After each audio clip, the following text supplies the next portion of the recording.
ప్రభు అయిన యేసుక్రీస్తు నామములో మీ అందరికీ వందనములు.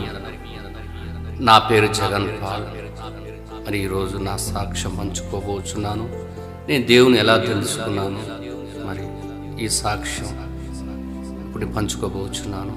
మాదొక చిన్న గ్రామం. ఆ గ్రామంలో మాకు సహోదరుడు, ఒక సహోదరు, నేను ముగ్గురం. మరి నేను 10వ తరగతి చదువుతుండగా నాకు అనారోగ్యం, చాలా ఇబ్బంది పడ్డాను. నిద్ర పట్టకపోయేది. చదువుకుందామంటే అసలు నిద్ర అనే మాట ఉండకపోయేది. మరి కొన్ని చోట్ల ఏమన్నారంటే, మీరు ఇక్కడ పోతే తక్కువైతే దర్గా చుట్టూ, గుళ్ళ చుట్టూ చాలా చోట్ల తిరిగాను, అయినా ఆరోగ్యం కుదరలేదు. మరలా ఇంటర్మీడియట్కి వచ్చాను. తర్వాత వేరే కాడ మరి కొలుపు చెప్తారంటే వెళ్ళాను. అక్కడ మరి ఒక వ్యక్తి 3-4 ఫీట్ల రాడు తీసుకొని అతడు మరి తలపైన కానీ బాడీ పైన కొట్టేవాడు. ఎలాగంటే, నీకు 10,000, నాకు 10,000, నీకు 10,000, నాకు 10,000, విచ్చలుగా కొట్టేవాడు. నేను లబో దిబో అని ముట్టుకుంటునేవాడు. కాపాడి నాదులేడు. ఆ సమయానికి నా స్నేహితులకు తెలుసు, మా అమ్మకు తెలుసు. అలాంటి జీవితం ఎవరికి రావద్దు నేను కోరుకుంటున్నాను. అలాగనే మరి ఇంటర్మీడియట్కి వచ్చిన మా గ్రామంలో ఒక దర్గా ఉండేది, అడవిలో. అక్కడ నేను ఒక అరణ్యంలో ఒక్కరిని ఆ దర్గా చుట్టూ పనుకునేవాడిని.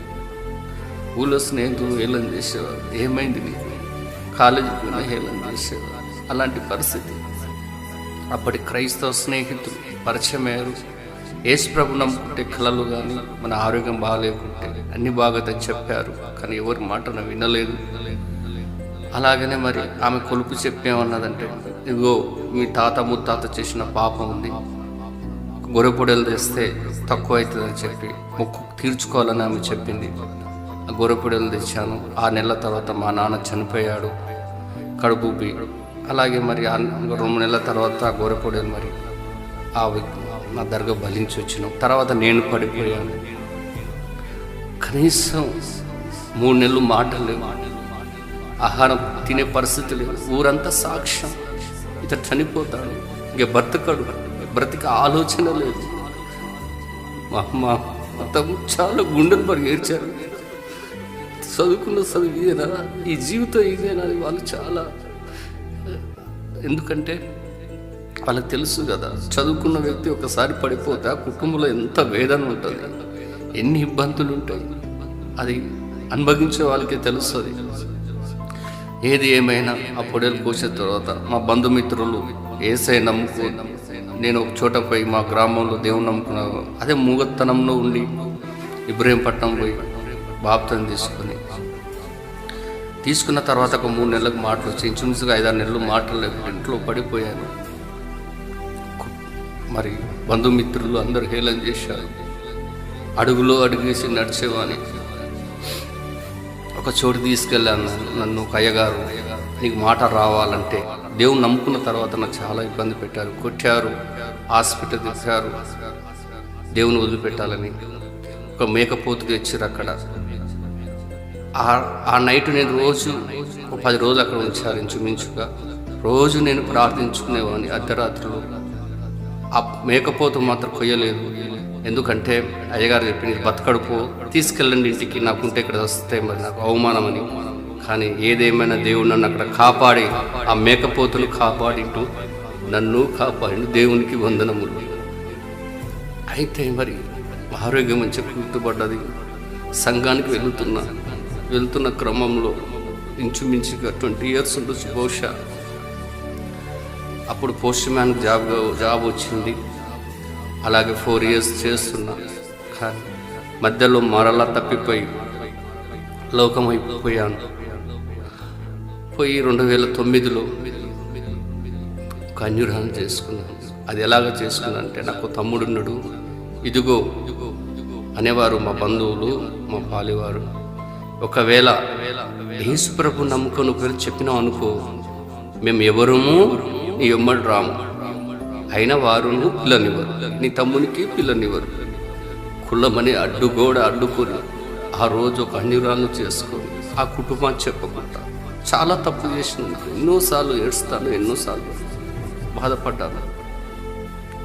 అలాగే మరి నా భార్య కొన్ని రోజుల తర్వాత ఒక 5-6 నెలల తర్వాత చెప్పాను, ఇదిగో నా పరిస్థితి బాగాలేనప్పుడు దేవుడు నన్ను రక్షించిండు, కాపాడిన దేవుడు అన్నప్పుడు ఆమె తిరస్కరించింది.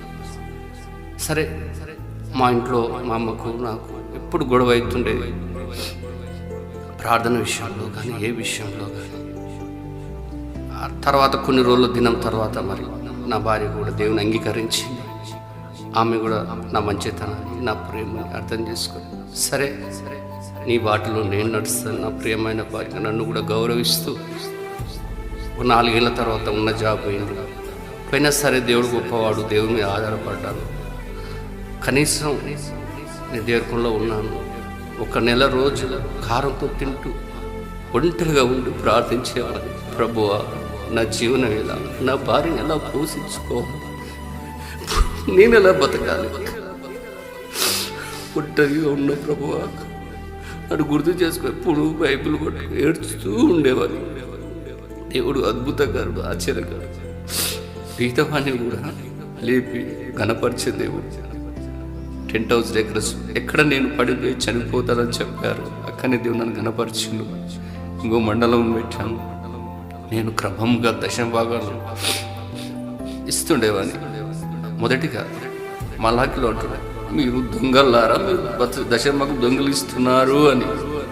అలాంటి దొంగ బుద్ధి నాకు అవసరం లేదు ప్రభువా, ఇదిగో ఈ సొమ్మంతా నీది, ఇది నీదే, అది నీదే, అన్ని నీవే అని ఆయన లేఖనాల ప్రకారం 10వ వంతు నేను ఇస్తుండేవాడిని.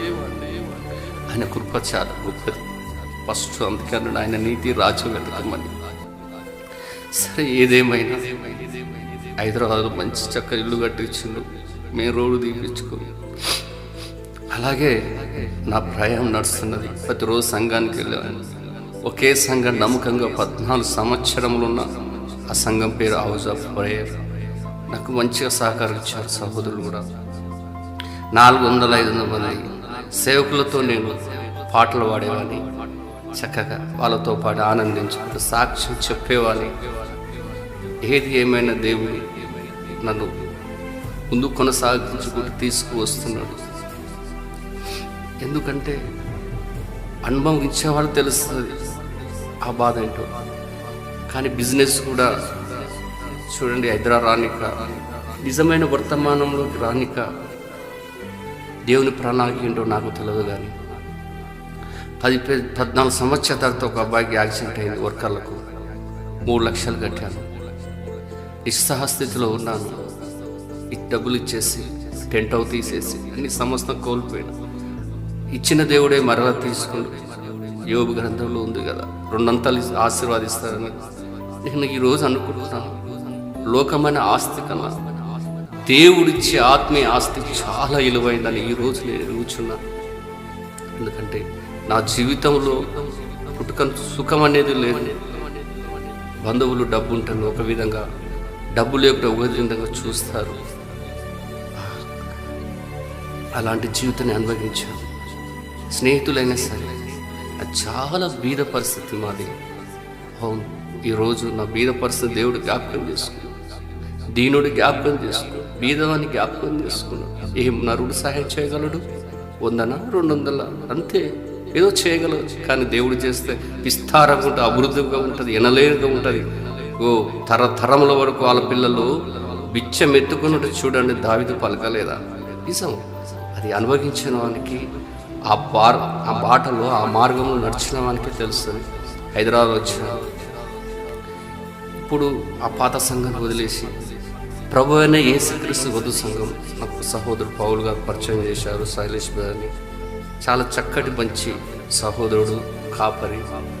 అతని ద్వారా ఇప్పుడు నేను చాలా విషయాలు తెలుసుకుంటున్నాను.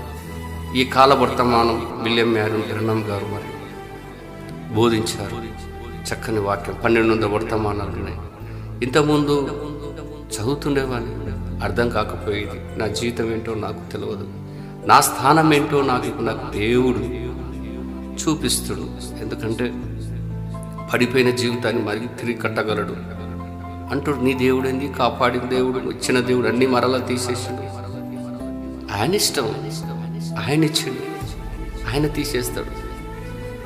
నా పట్ల ఆయన ఉద్దేశం ఏముందో నాకు తెలియదు, నా పట్ల ఆయన ప్రణాళిక ఉందో నాకు ఏంటి తెలియదు. నేను ఒక నరుని, నా చరిత్ర రాసింది ఆయన, ముగించేది ఆయనే. అంతే కదా, మనం ఏదో ఊహించుకుంటూ ఏదో చేస్తాం, ఆయన చేసేదే కరెక్ట్. ఈరోజు మరి ఈ సంవత్సరం 3 సార్లు బైబిల్ ధ్యానించడం చక్కగా అర్థమవుతుంది. ఆదికాండం నుంచి ప్రకటన వరకు కనీసం ఇంచుమించుగా 1200 వర్తమానాలు ఉన్నాయి. కనీసం 200 చదవచ్చు. ఎందుకంటే ప్రత్యక్షత వస్తే తప్ప మన బైబిల్ అర్థం కాదు. ఏమంటే అక్షరాలే కదా, అక్షరాలు అంటే అక్షర రూపంలో దేవుడు ఉన్నాడు. అవును, ఈరోజు నేను చాలా బలపరుస్తున్నాను. అలాగే మరి ఒక 3 పాటలు రిలీజ్ అయినాయి. ఆ పాటలు కూడా మరి దావీదు బ్రదర్ అని కన్నులు లేని ఒక కబోదుని దేవుడు తీసుకొని అతని ద్వారా మ్యూజిక్ ప్లే చేస్తూ ఎంతో ఘనపరుస్తున్నందుకు అతన్ని దేవుడు దీవించునుగాక, నన్ను దేవుడు దీవించునుగాక. ఎందుకంటే ఒక ఈ లోకంలో బ్రతుకని పోరాటంలో నెగ్గాలంటే ఏ నరుడు మనం ముందు తేలేడు, కానీ దేవుడే మనం ముందుకు తీసుకురావాలి. ఈరోజు అనుకుండొచ్చు, డబ్బు ఉంది దేవుని నమ్ముకున్న, డబ్బు ఉన్నా లేకున్నా నేను దేవుని ఎప్పుడు ఆరాధిస్తూనే ఉంటాను. ఆయన నా తండ్రి, ఆత్మీయ తండ్రి. ఎందుకంటే ఈ శరీరం నా తండ్రులు ఇచ్చారు, ఓకే, కానీ ఈ శరీరాన్ని కూడా ఆయన అనుమతిస్తేనే తల్లిదండ్రుల గర్భంలో వచ్చి బయటకు వచ్చారు. ఈ ఆత్మ ఆయనది, సమస్తం ఆయనది, మనలో ఏమీ లేదు. నాది గొప్ప, నీది గొప్ప, ఇది గొప్ప కాదు. లోకంలో తిరుగుతున్న ఒక పాపిని నన్ను పిలిచి రక్షించి, అవును, నా చూపులు, నా ఆలోచన, నా తలంపులు కరెక్ట్ కావు. ఎందుకంటే నా ఆలోచన విధానంలో చూస్తే విచారమైన ఆలోచన వచ్చేది. కానీ ఈరోజు ఈ బైబిల్ పట్టుకున్న తర్వాత సమస్తము కడిగివేసి ఆ పరిశుద్ధమైన రక్తంతో నన్ను సంపూర్తిగా దినదినము కడుగుతున్నాడు. ఆయనకి ఏ వందన, ఇంతకన్నా నాకేం ఎక్కువ కావచ్చు. లోకం అనే మురుకు నుంచి బయటికి తీసి పవిత్రపరుసు నా దేవునికి వందన చెల్లించుకుంటాను. నేను అంతకన్నా నేను ఏం చేయగలను, అంతకన్నా నేను ఆయనకి ఏమి ఇవ్వగలను? అవును, ఈరోజు మరి ప్రేమ కలిగి జీవిస్తున్నామంటే క్రీస్తు ప్రేమ చాలా ముఖ్యమైనది. ఆ ప్రేమ నాకు ఇస్తున్నాడు. అవును, ఈరోజు మరి మా సంఘం బట్టి మరి మాటలు మీరందరు విన్నారు. ఎందుకంటే బీద పరిస్థితి అయినగా దేవుడు నన్ను వాడుకొని విశ్వాసులను, సేవకులుగా, బట్టలు లేని వాళ్ళు బట్టలు ఇచ్చి, నేను కాదు, నాలో ఉండి దేవుడు ఇప్పించని నమ్ముచున్నా. నేను అనే పదం అది గర్వానికి సంబంధించి, నాలో దేవుడే పంచమన్నాడు. ఆయన చెప్తేనే, ఆయన హృదయంలోకి చెప్తే తప్ప మనం ఏదీ చేయలేం. ఆ తలంపులు మన తలలోని కూడా రావవి. అవును, అది నిజం. సమస్తం ఎరిగిన వాడాయన, సమస్తం ఆయనకు తెలుసు. ఈరోజు నన్ను భూమిపై నేను పరలోకంలో ఆయనతో పాటు ఆనంద గంతులేసుకుంటూ జగన్ పాలని నేను ఉండేవాడిని. కానీ భూమిపై దేనికి పంపాడు నాకు తెలియదు. రేపు దేనికి వాడుకుంటాడో నాకు తెలియదు. దేనికి మరి నన్ను పిలిచాడో నాకైతే ఏమీ తెలియదు. మరి ఆ దేవునికి వందనాలు చెల్లిస్తున్నా. మంచి దేవుడు, మారని దేవుడు, నిన్న నేడు నిరంతరం ఏకరీతిగా ఉన్న దేవుడు. అలాగనే మరి నా కుటుంబం గురించి ప్రార్థించండి, నా గురించి ప్రార్థించండి. నేను ఎన్నో పాటలు రాయాలని, ప్రత్యక్షత చాలా అవసరం. బైబిల్ చదవాలని, వర్తమానం చదవాలని. అవును, దేవుని నమ్ముకున్న వారు ఎప్పుడు సిగ్గుపడద్దని చెప్పిన ఆయన. సిగ్గుపడితే మనకి ఏమీ అవమానం తప్ప ఏది రాదు. అవును, చేసిన తప్పు ఈరోజు చాలా గురైపోయింది. ఎందుకంటే ఒక అవిశ్వాసాన్ని విశ్వాస చేసుకోవద్దు, విశ్వాస చేసుకోవాలి. పాత ఆదికాండం నుంచి మొదలు పెడితే ప్రకటన గ్రంథం వరకు లేఖనాలు, ప్రతి లేఖనంలో రాయబడ్డది, ప్రతి ప్రవక్త ద్వారా రాయబడ్డది. అవును, నేను చేసిన మొదటి తప్పది. మరి ఆ కుటుంబం కూడా ఎంతో బాధపడి ఉండొచ్చు నా పట్ల. ఎందుకంటే మన కులం అనే అడ్డుగోడలు తొలగించిన రోజే మన దేవుని చూడగలుగుతాం. కులం అనే అడ్డగోడలో ఉన్న రోజు దేవుని చూడలేము. కావచ్చు, కులాన్ని గౌరవించాలి, అందరు కావాలి. కానీ మన బతుకు ఎలాంటిది, మన జీవనం ఎలాంటిది, మన స్థితిగతులు ఎలాంటిది, ఫస్ట్ అది గుర్తు చేసుకొని జీవించాలి. నాకు డబ్బు వచ్చింది మర్చిపోయినా, జాబ్ వచ్చింది మర్చిపోయినా, సమస్తం నేను మర్చిపోయి పాపం అనే జీవితంలో, పాపం అనే ఊబిలో ఇరుక్కుపోయి నా బ్రతుకు నాకే తెలియకుండా జీవించిన. ఇప్పుడు నా కాపరి ద్వారా కొన్ని విషయాలు, చాలా మంచి విషయాలు చెప్తుంటారు. లేఖనాలు ఇది బ్రదర్, ఇది ఇలా ఉండాలి, ఇలా జీవించాలి. అవును, మరి మన కాపరి కరెక్ట్ ఉంటే అక్కడ ఉన్న విశ్వాసంలో కరెక్ట్ ఉంటారు. ఏదో మా కాపరిని పొగుడుతున్నానని కాదు, ఆయన ఏదో దేవుని కన్నా ఆయన ఎక్కువ ఘనపరుస్తలే, కానీ లేఖనాలు చూపించే కాపరి ఆ సంఘానికి నిజమైన కాపరి. అలాంటి కాపరి లేకుంటే సంఘంలో ఏడేసిన కూడా ఆ ఆత్మీయ అభివృద్ధి కాలేరు, శరీరపరంగా అభివృద్ధి కాలేరు. మరి ఈ సాక్ష్యం మీ అందరికీ పంచుకుంటున్నాను. మరి ఈ సాక్ష్యం మీరు అందరు విన్నారు. అవును, ఏదైనా ఆయన రాకడ వరకు నమ్మకాన్ని జీవించాలని, మరి నా గురించి, నా కుటుంబం గురించి మీరందరూ ప్రార్థించండి. అవును, ఎందుకంటే మనం భూమిపైన ఏమి తల్లిగారి గురించి ఏమీ తీసుకురాలేదు, ఏమీ తీసుకుపోలేదు. ఇప్పుడు నేను ఒకటే అంటున్నా, నేను ఏమీ నూలు పోగా నేను ఏమైనా తీసుకెళ్ళాను. ఒకవేళ ఎత్తబాటు వస్తే ఈ శరీర మార్పు ద్వారా వెళ్ళిపోవచ్చు. ఎత్తబాటు రాకపోయిన తర్వాత లేకున్నా ఈ శరీరం తీసుకొని మట్టిలో పెడతారు, కానీ నేను ఏమీ తీసుకురాలేను కూడా.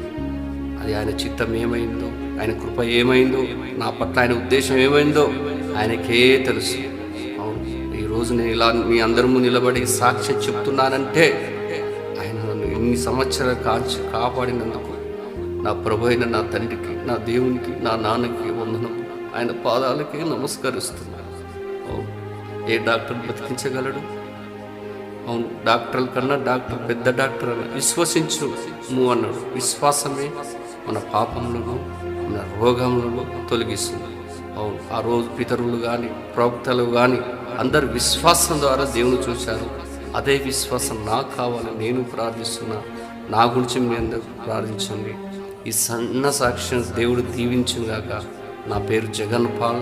మరి పాటల ద్వారా, మరి వాక్యం ద్వారా నేను ఎంతో బలపడాలని మరి మీరందరూ నా గురించి ప్రార్థించగలరు. ఇక్కడ మ్యూజిక్ ఇస్తున్నా. మరి మరొకసారి గుర్తు చేసిన డేవిడ్ బ్రదర్ కుటుంబాన్ని కూడా, నా కుటుంబాన్ని కూడా, మా సంఘం గురించి మీరందరూ ప్రార్థన చేయగలరని ఈ చిన్న ప్రార్థన, మరి ఈ సాక్ష్యం దేవుని చిన్న నమ్ముతున్నాను. ఆమేన్.